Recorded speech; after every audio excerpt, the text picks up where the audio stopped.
voices of those who've been, subdued, their voices is being raised by some other folks, that gathering becomes virtuous.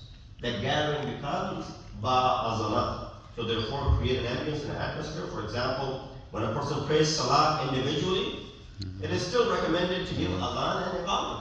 Right? Adhan and iqamah are not wajib.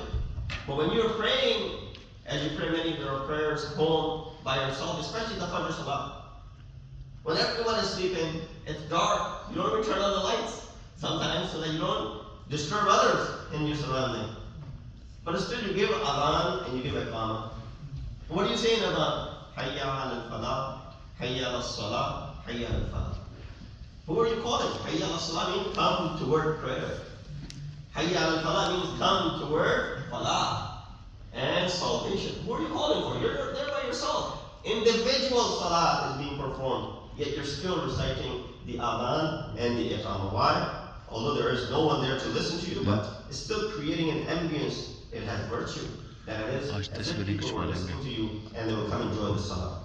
By performing the hand you take away the pleasure and the enjoyment out of the sin. This enemy is committing war crimes every day, and of course, we're not looking at it from the aspect where we can directly give an answer or something. But look at it from a local level, smaller level. When in our community, someone does something wrong or haram, if a haram practice is being done, of course we live in a society which is not an entirely Islamic or not Islamic society altogether. So, consumption of alcohol and gambling and all of these things are in your neighborhoods, in your surrounding. It's very difficult to preserve yourself. Be careful. You've been able to do so. It's very difficult to, preserve your children and your kids. But if you find out that there is haram going on, consumption of alcohol has become a norm within our own Shia Muslim kids, unfortunately. If that has happened, when you raise voice against it, when you do nahi anil munkar, you may not be able to stop the person from drinking or any other sin that is being committed. But what you'll do, you'll take the pleasure away from this enjoyment. By doing nahi anil munkar, by speaking against it, you're taking the entire pleasure out of it.